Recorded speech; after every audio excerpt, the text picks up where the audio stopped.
오늘 하나님께서 주신 주일 예배 말씀의 제목은 레브가 강한 사람의 표본입니다.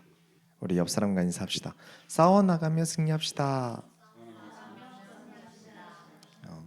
오늘 여러분이 아주 잘 아시는 그죠? 다윗이 골리앗을 잡은 사건이에요.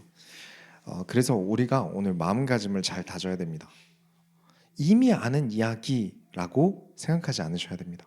왜냐하면 오늘 다윗과 골리앗 이야기는 잘 아는 이야기들보다 좀 잘 본 적 없는 사건들을 드러내서 이 사건을 그 전까지 알던 것보다 입체적으로 보시게 될 거예요.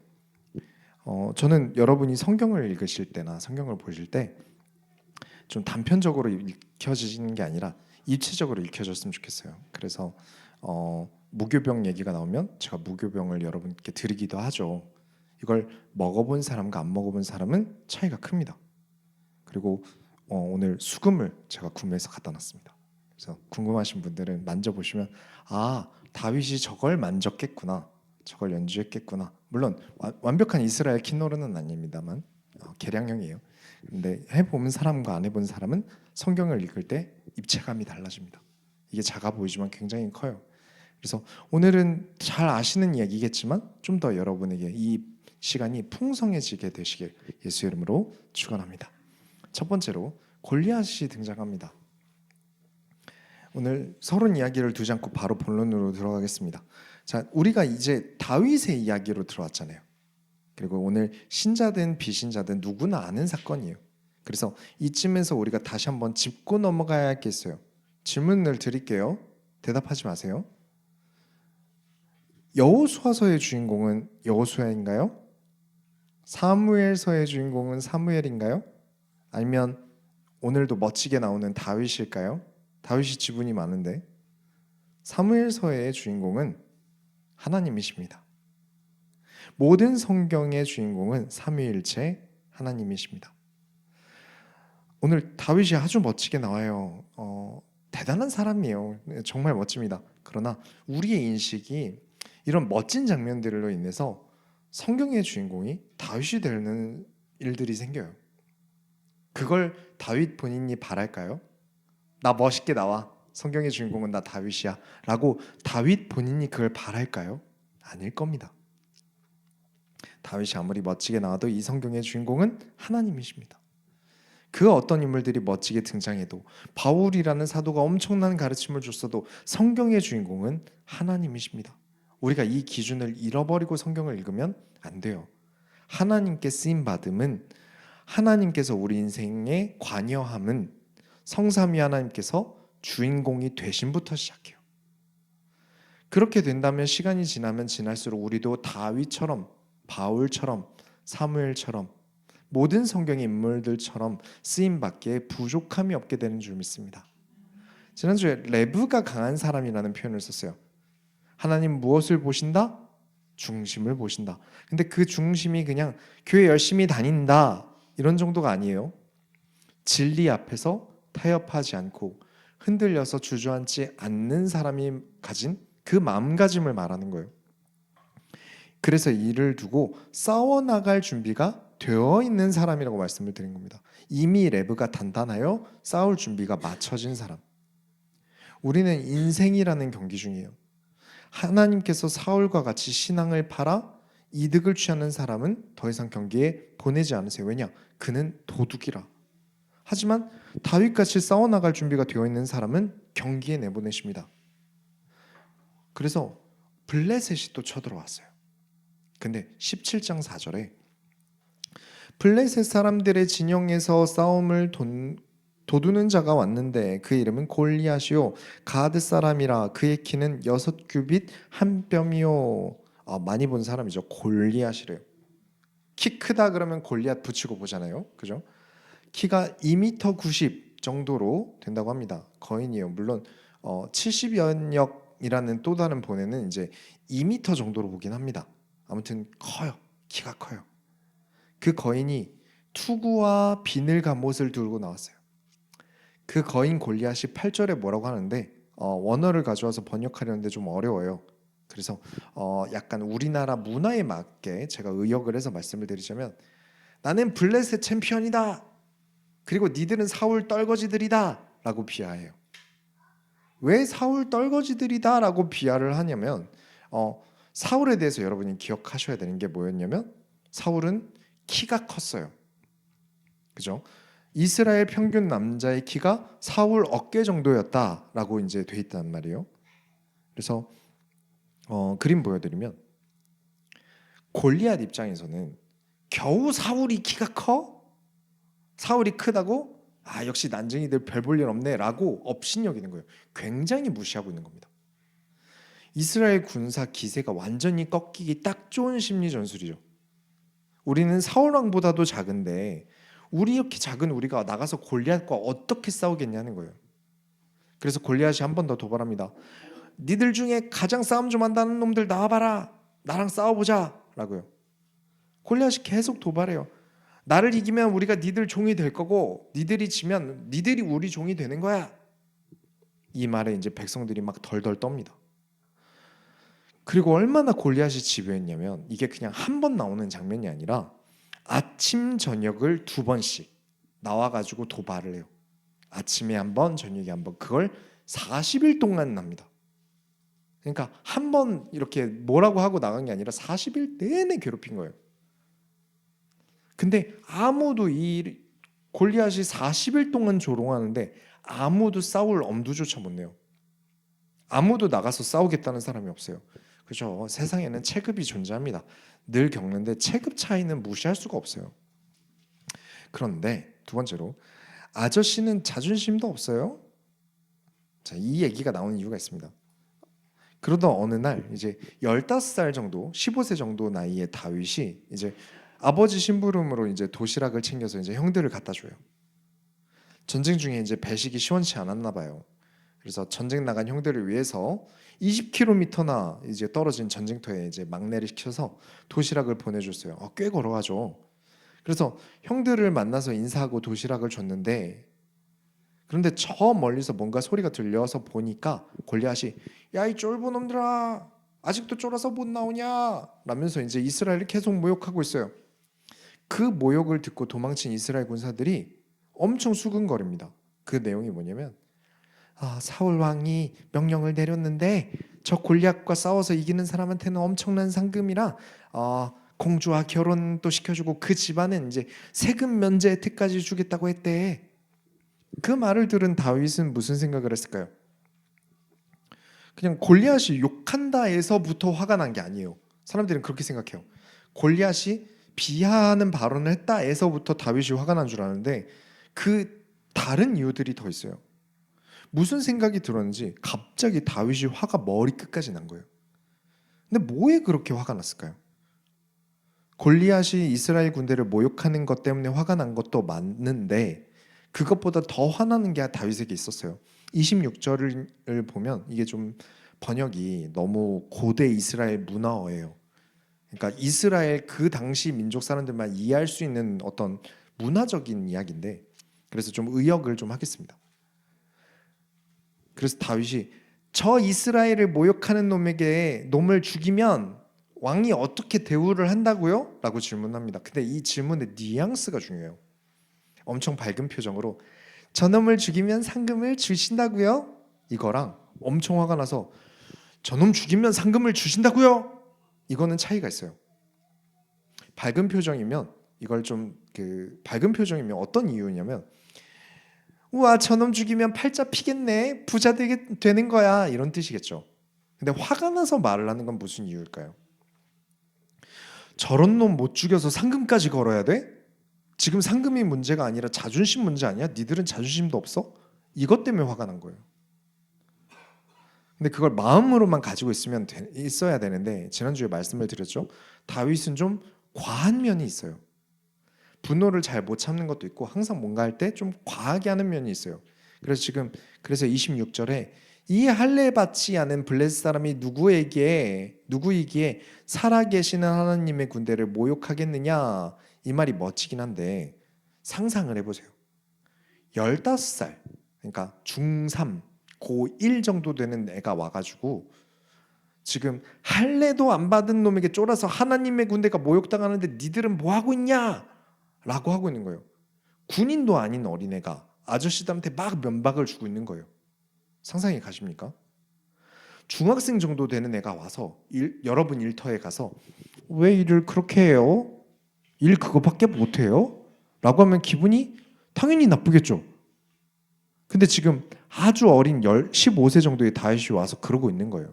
그러니까 이 광경을 본 형이 28절에 보면 큰형 엘리압이 다윗이 사람들에게 하는 말을 들은지라 그가 다윗에게 노를 바라여 이르되 내가 어찌하여 이리로 내려왔느냐 들에 있는 양들을 누구에게 맡겼느냐 나는 네 교만과 네 마음의 완악함을 아노니 네가 전쟁을 구경하러 왔도다. 이 형 입장에서 막내가 와가지고 다른 어른들 군사들 그 중에는 형의 상사도 있을 거 아니에요. 가가지고 아저씨들은 자존심이 없어요? 막 이러고 다니면 막 어른들 혼내듯이 말하고 있으면 어떻겠습니까?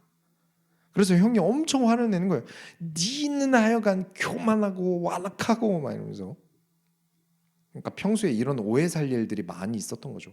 그래서 형이 네 심부름은 핑계고 사실 그냥 구경하러 온 거잖아. 니네 양들은 어디다 맡기고 왔어?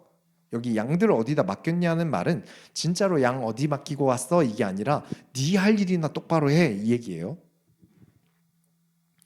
근데 다윗은 어떤 성격이라고요? 절대 형들한테 져줄 성격이 아니에요. 좀 유하게 아니 형들 그런 게 아니고요. 이스라엘 군사한테 막 뭐라고 하는 게 화가 나서 그랬어요. 이렇게 좀 넘어가면 되는데 다윗은 절대 그럴 성격이 아닙니다.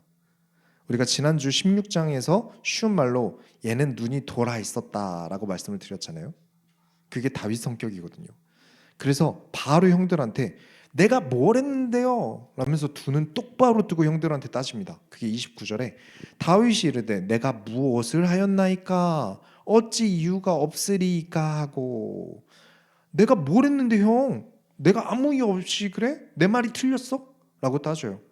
그 다음 30절이 기가 막힙니다. 17장 30절에 돌아서서 다른 사람을 향하여 전과 같이 말하매 백성이 전과 같이 대답하니라. 이 30절이 진짜 미친 구절이에요. 상상을 해보세요. 상상력이 필요해요. 다윗이 내가 뭐 어쩌라고 라고 형한테 화를 냈잖아요. 그럼 형이 가만히 있을까요? 그렇죠? 바로 형이니까 다윗한테 또 소리 지르면서 한마디 할 거란 말이에요. 근데 30절에 돌아서서 그러니까 형이 소리를 지르든 말든 무시하고 획 등을 돌려서 무시했다는 말이에요. 그러니까 형은 지져라. 나는 내가 할 길 갈란다. 그러니까 다윗은 여러분이 지금까지 알고 계셨던 것보다 훨씬 패기가 넘치고 똘끼가 엄청납니다. 근데 그 다음은 더 기가 막혀요. 다른 사람을 향하여 전과 같이 말하매 제가 이걸 만화로 보여드릴게요.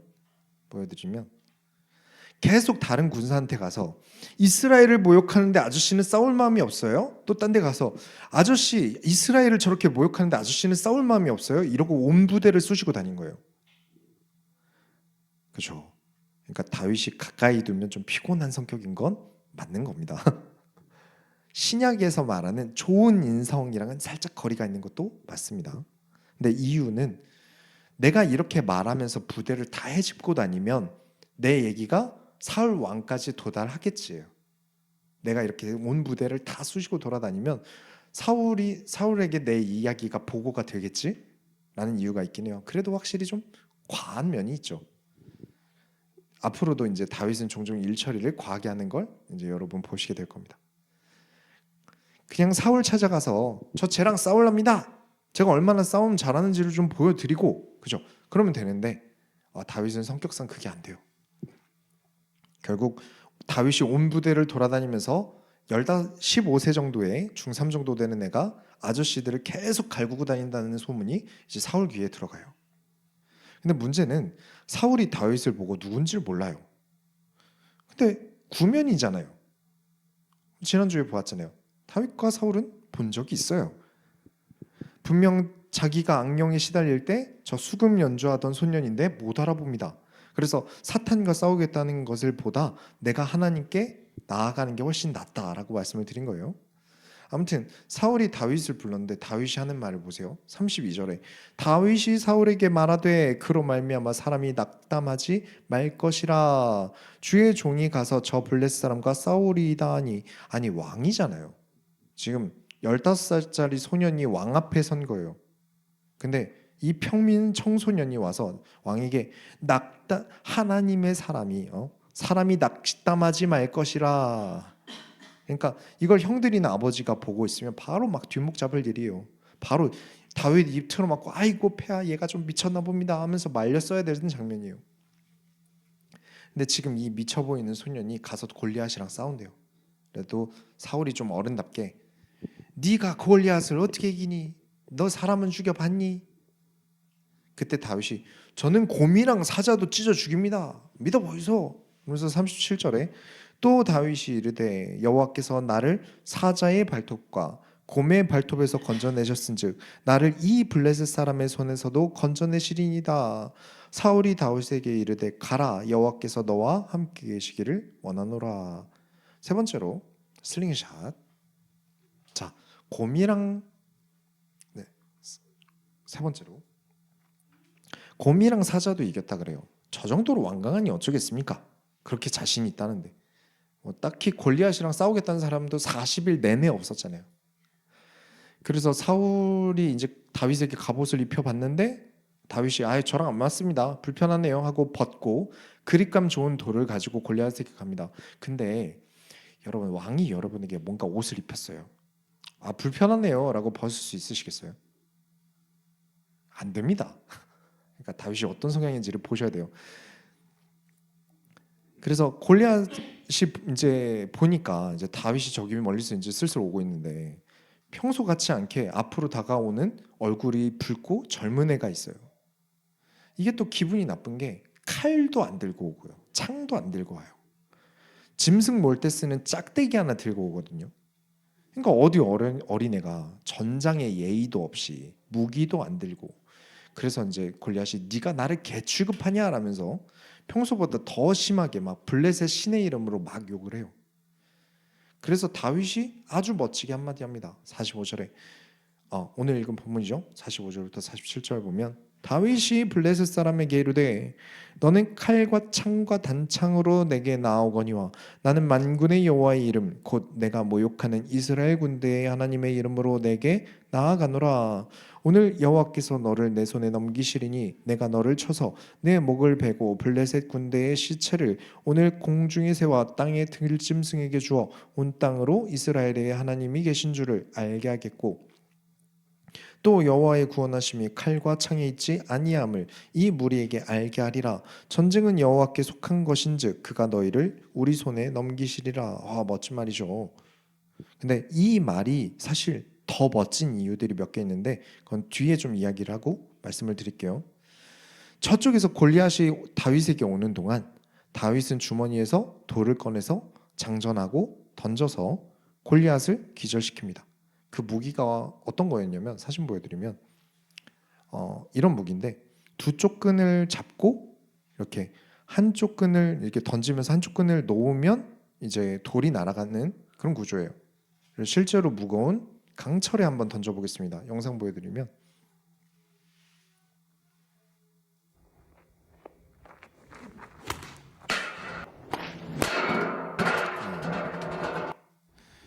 네 됐습니다.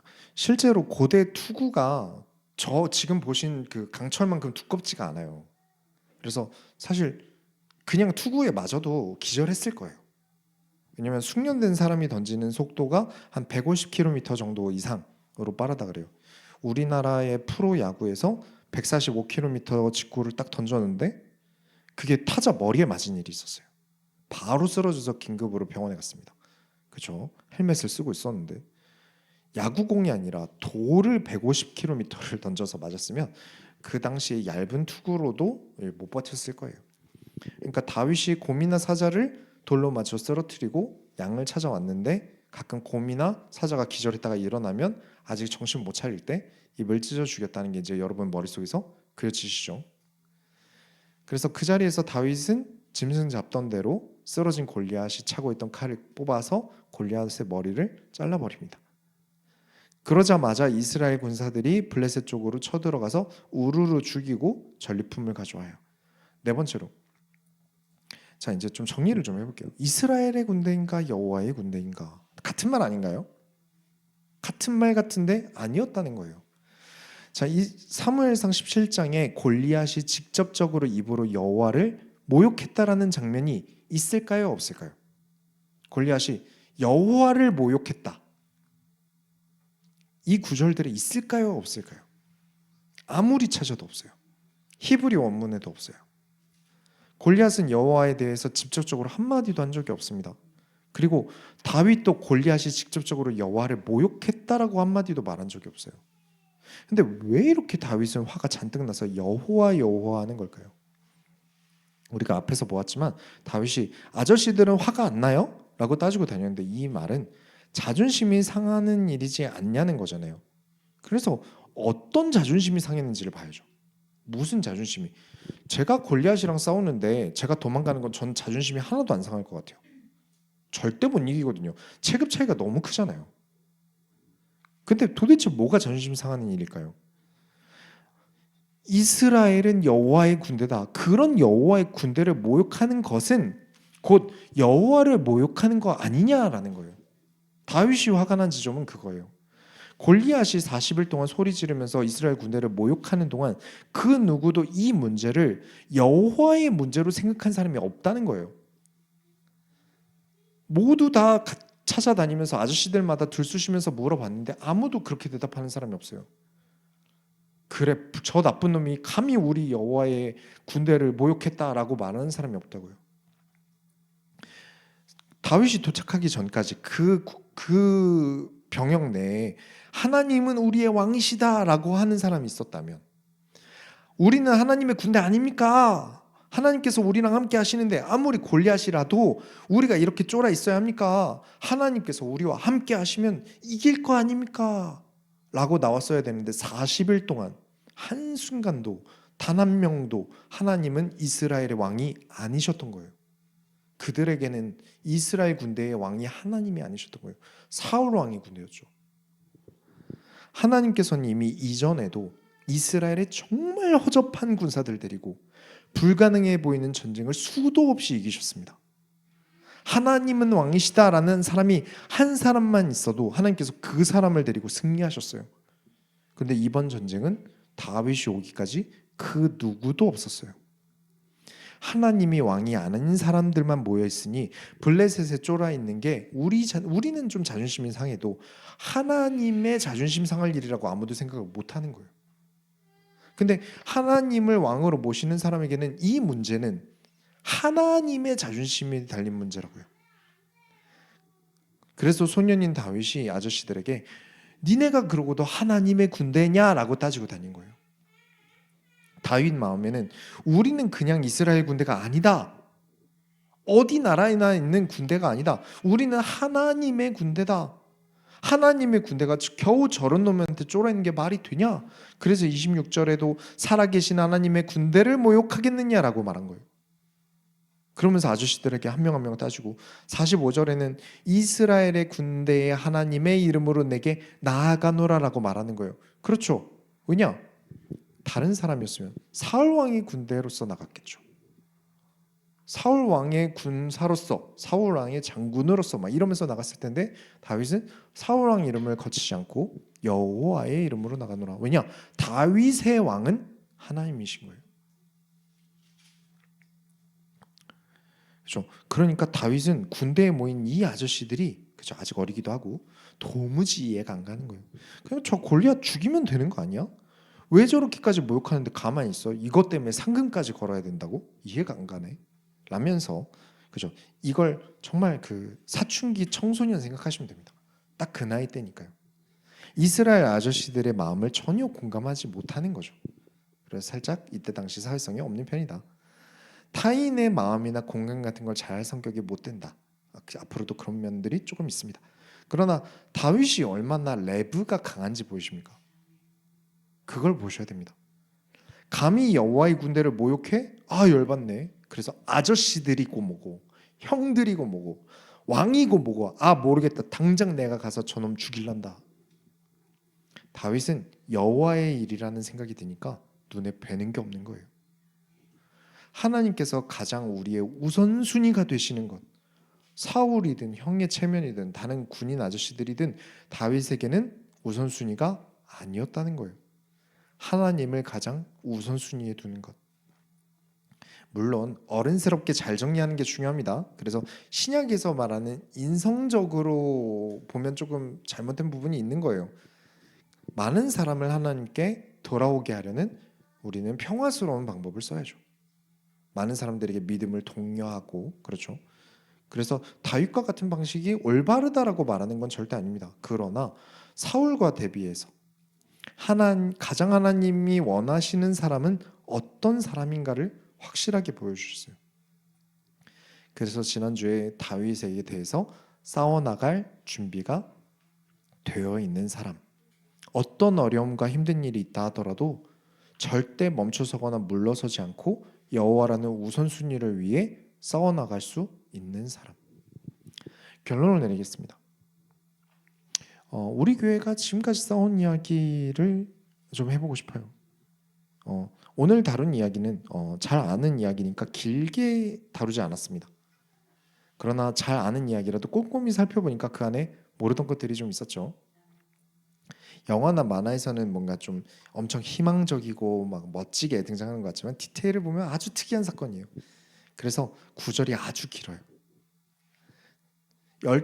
정리를 해보면 15살 정도의 다윗이라는 사람이 사자라는 존재를 처음 본 날이 어땠을까요? 곰을 처음 만난 날은 어땠을까요? 사자 보자마자 귀여워 이러면서 싸웠을까요? 아니죠. 그죠? 도망갔던 날도 있을 거고요. 위험했던 날도 있을 거예요. 사자를 피해서 뒤로 도망간다. 가능할까요? 말도 안 됩니다. 저희 집에 사자랑 비슷한 맹수 2마리를 키우는데 제가 전속력으로 뛰어도 저는 쟤네들보다 느려요. 얘들이 훨씬 빠릅니다. 근데 사자한테 뒤돌아서 도망간다? 어림도 없죠. 그러면 짐승과 처음 싸워보려던 날은 어떨까요? 내가 던졌는데 못 맞추면 어떡하지? 그 다음에 나는 도망도 못 갈 텐데 그런 두려움은 없었을까요? 돌을 정확히 맞추기 위해서, 더 강하게 맞추기 위해서 다윗은 얼마나 많은 시간을 던졌을까요? 아무것도 노력하지 않아도 괜찮아, 하나님 자녀는 아무것도 하지 않아도 돼 라는 가르침을 제가 얼마나 싫어하는지 아실 겁니다. 왜냐? 성경을 보면 볼수록 성경의 인물들이 얼마나 치열한 삶을 하나님과 동행하며 싸웠는지가 보여요. 자꾸 하나님만 일하시고 나는 아무것도 안 해도 괜찮다 이런 가르침을 주는 것은 본인이 얼마나 가짜인지를 증명하는 거예요. 공포라는 것은 말이죠, 아무리 내가 잘 준비했어도 떨립니다. 면접을 내가 정말 잘 준비했어도 떨리고요. 그죠? 프레젠테이션을 내가 아무리 잘 준비했어도 떨립니다. 혹시 모르는 불상사는 언제나 일어나요. 다윗에게 이입해 보세요. 내가 평소에 아무리 잘 맞출 실력이 있어도 막상 골리앗을 봤을 때 그 덩치를 보면 어떨까요? 내가 한 발 못 맞추면 어떡하죠? 그 다음 돌 꺼내기 전에 골리앗이 이미 눈앞에 와 있으면 어떡하죠? 그냥 도시락이나 주고 갈걸 이러면서 떨리진 않았을까요? 이 만약이라는 것은 항상 공포감을 줘요. 사람 일 어떻게 될지 모르잖아요. 뭔가 확실한 게 좋은데 골리앗이 내가 돌 던지는 것에 대해서 경험이 풍부하면 어떻게 돼요? 내가 나섰다가 내가 죽고, 나만 죽는 게 아니라 그 다음에 이스라엘 다 노예되면 이스라엘이 다 우리 집안은 저주하고 학대할 텐데 어떡하죠? 다윗은 그 만약에조차 무시할 정도로 하나님을 우선순위에 두었습니다. 그 어떤 떨리는 마음조차 감출 정도로 하나님이 우선순위에 있었습니다. 하나님 나라의 일이니까요. 이스라엘 군대가 모욕당하는 것은 이스라엘의 주인이신 하나님을 모욕하는 것이니까요. 거기 아저씨들 누구도 하나님이 모욕당한다는 생각을 안 하고 있었지만 다윗은 하나님께서 모욕당한다는 생각이 드니까 화가 머리끝까지 나서 골리앗을 죽입니다. 이스라엘은 작은 면에서 교회입니다. 이는 모세오경에서 수도 없이 증명했습니다. 이스라엘은 교회의 표본이에요. 내가 힘든 일, 내가 불안한 일 앞에 있으면 교회의 일이 하나님의 일이 아닐 수 있다는 말이에요. 나는 내 문제 때문에 골리앗이 모욕을 하든 말든, 하나님이 세우신 교회가 곤란한 일을 겪든 말든, 어려운 일을 겪든 내 할 바 아니야. 그거 목사님 일이야. 맞습니다. 저는 다윗처럼 싸울 생각이고 이 교회에서 수도 없이 있던 많은 문제들 앞에서도 치열하게 싸웠습니다. 근데 너무 감사하게도 이 교회의 일을 자기 일처럼 생각하며 싸워온 레브가 강한 성도님들께서 같이 지켜와 주신 거예요. 교회의 어려움에 같이 슬퍼하고 교회의 어려운 일에 함께 분노하면서 함께 교회를 지켜왔어요.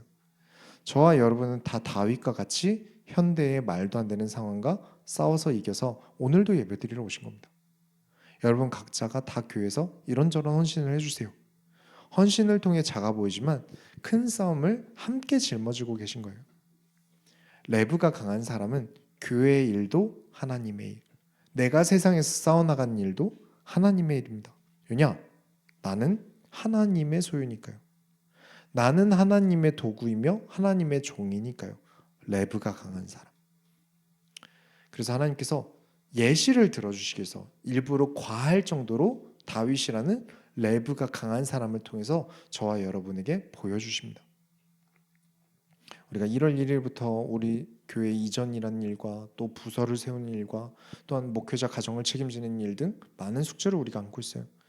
이 일을 나의 일로 여기는 레브가 강한 사람, 골리앗같이 큰 세상과 싸우기 위해 계속 싸워나가는 레브가 강한 사람, 이 레브가 강한 사람이 우리 모든 성교회 성도님들이 되시길 예수 이름으로 축원합니다. 우리가 하나님의 손을 열어드립시다. 하나님 감사합니다. 우리가 다윗의 모습을 보면서 하나님이 우선순위인 것이 어떤 것인지, 하나님께서 우선순위 되심이 얼마나 강력한 것인지 보았습니다.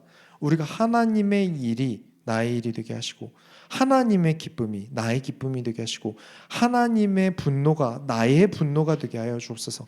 살아계신 예수 그리스도의 이름으로 기도드렸습니다. 아멘.